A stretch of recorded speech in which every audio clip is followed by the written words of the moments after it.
여기에 있고 없고 차이가 크다. 모든 국민이 지난 태국과의 1차전을 보면서 들었던 생각입니다. 바로 이강인 선수의 이야기인데요. 지난 사태 이후 진심으로 다시 한번 사과한 이강인 선수입니다. 몽펠리아와의 리그 경기 직후 비행기에 몸을 실어 후반 교체 투입할 수밖에 없었는데요. 그럼에도 이강인 선수는 태국전에서 빛났습니다. 이강인 선수는 후반 17분 교체 투입돼 활약했는데요. 30분여 뛰었지만 번뜩였습니다. 팀에서 가장 많은 기회 창출 3회를 기록했고 크로스 성공 2회 등 공격 지표에서 두각을 보였습니다. 이강인 투입 후 한국은 공격의 세밀함, 창조성을 회복하며 공세를 펼쳤습니다. 마무리 능력 부족으로 1대1 무승부에 머물기는 했지만 이강인 투입 효과는 확실했다는 평가입니다. 그는 최근 소속팀 PSG에서 좋은 경기력을 유지했습니다. 합류 직전 몽펠리전에서 환상적인 골을 넣기도 했습니다. 이강인은 경질된 위르겐 클린스만 전 감독 체제에서 실질적 기둥 구실을 했습니다. 사실상 전술이 없는 팀에서 이강인의 창조성과 정확하고 예리한 킥은 필수였습니다. 강인하 해줘라는 웃지 못할 유행어가 나올 정도로 영향력이 컸습니다. 3월 대표팀을 이끄는 황선홍 감독 체제에서 대표팀은 많은 변화를 주기 어려운 상태입니다. 제대로 된 훈련을 겨우 2번 하고 실전에 임했기에 갑자기 경기력이 크게 향상될 것이라 기대하긴 쉽지 않은 상황입니다. 황 감독은 이강인의 시차, 컨디션 등을 고려해 베스트 11에서 제외했습니다.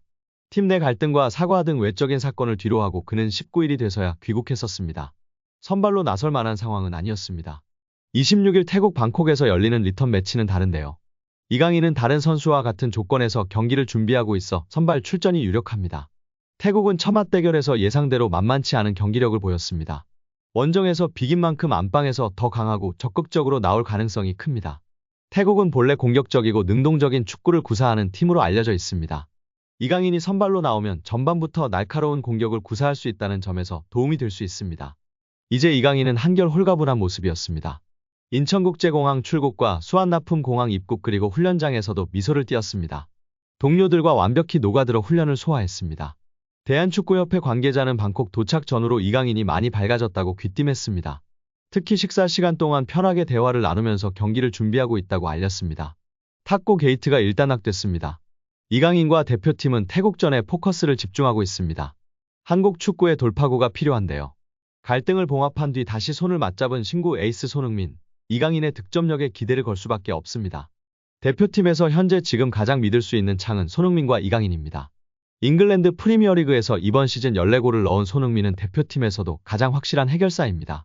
대표팀 전천후 공격수로 활약 중이며 태국과의 1차전에서는 왼쪽 페널티 박스 안쪽을 파고든 이재성의 컷백을 마무리해 골맛을 봤습니다.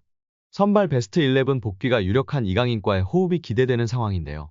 지난 1차전에서 이강인과 손흥민은 계속해서 득점을 하기 위해 만들었는데요. 특히 오른쪽 측면에서 손흥민과 합작골을 노린 몇 차례 시도는 날카로웠다는 평가입니다. 이강인은 투입되자마자 상대 수비의 최후방과 골키퍼 사이에 공간에 떨궈주는 패스를 넣어주면서 팀 공격에 활력을 불어넣어 주었습니다. 이강인의 감각적인 볼 투입은 태국의 수비를 크게 흔들었습니다. 비록 골까지 연결되지 않았지만 손흥민과 월패스로 태국 수비진을 무너뜨리는 합작 플레이로 팬들의 환호성을 자아냈습니다. 이제 손흥민, 이강인 조합이 터질 날입니다. 이어 언론과 축구 팬들은 중원 조합 및 중원이 더욱 두텁고 밸런스를 갖춰야 한다고 말하고 있습니다. 황선홍 감독도 밸런스를 신경 쓰겠다고 발언했는데요. 황인범 출전이 유력한 상황에서 박진섭이나 정호연 등 수비적인 역할을 할 수 있는 미드필더 조합을 통해 얼마나 밸런스를 맞출지 관심이 집중되고 있습니다. 이재성, 황인범을 아예 중원으로 내리고 그 밑에 박진섭이나 정호연으로 3미들로 두텁게 했으면 좋겠는데요. 매번 압박에 실수하고 큰 실점 위기를 내줬던 한국이기에 2명의 미드필더보다는 3명으로 했으면 좋겠습니다.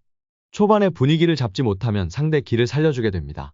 이강인 선발 카드로 초반부터 기선을 제압할 필요가 있습니다.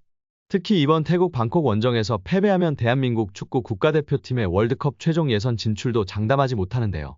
방콕 원정에서 반드시 승점을 따고 돌아가야 하는 이유입니다. 방콕 원정에서 한국은 승점을 따고 돌아가야 최종 예선 진출 가능성을 높일 수 있는데요.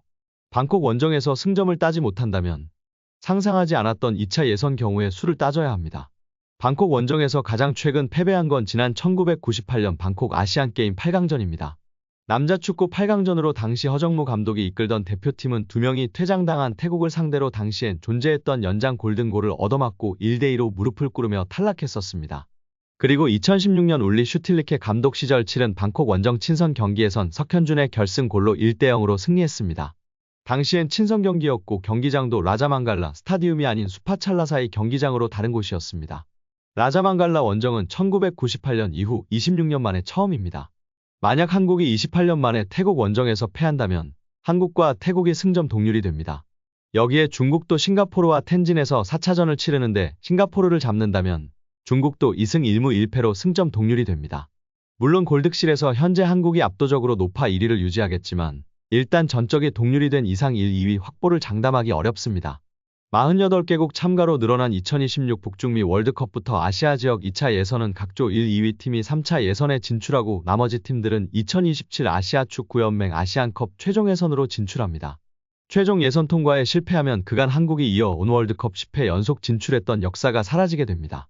태국은 한국 원정 무승부로 결의의 참모습입니다. 태국은 한국전과 싱가포르전을 묶어서 티켓을 팔면서 손흥민을 표지 모델로 내걸었고 48,000여 석이 모두 동이 났습니다. 현지 교민들도 원정석 티켓을 구하기 어려울 만큼 태국 현지에서 티켓 대란이 벌어지고 있다는 소식입니다. 한국은 방콕 원정을 절대 방심해선 안 됩니다. 무더운 날씨에 일방적인 태국 홈팬들의 응원을 모두 이겨내야 하는 숙제를 떠안은 대표팀입니다.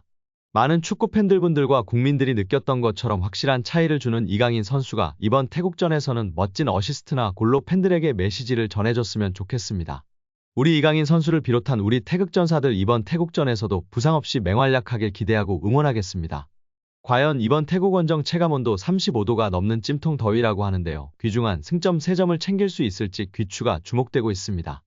여기에 지난 여름 파리 생제르맹 이적 오피셜이 뜨기 전 이강인의 에이전트가 맨시티와 협상 테이블을 가졌다는 것이 전해지며 화제인데요.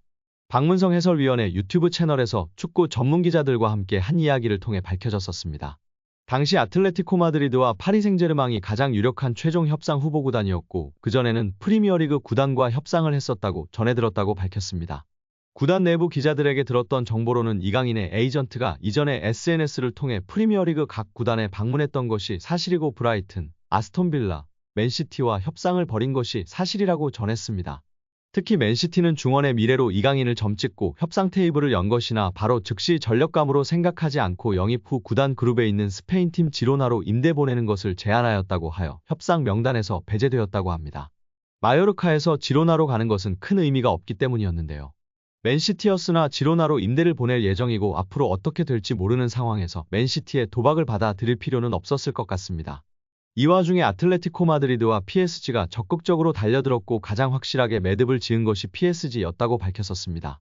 PSG에서 챔스 경험 좀 하다가 세계 최고라 평가받는 프리미어리그로 이적했으면 하는 바람인데요.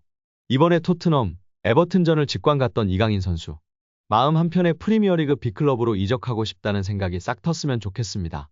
오늘 영상은 여기까지입니다. 끝까지 시청해주셔서 감사합니다. 늘 건강하시고 더 좋은 영상으로 찾아뵙겠습니다. 구독과 좋아요도 잊지 마시고 부탁드립니다. 감사합니다.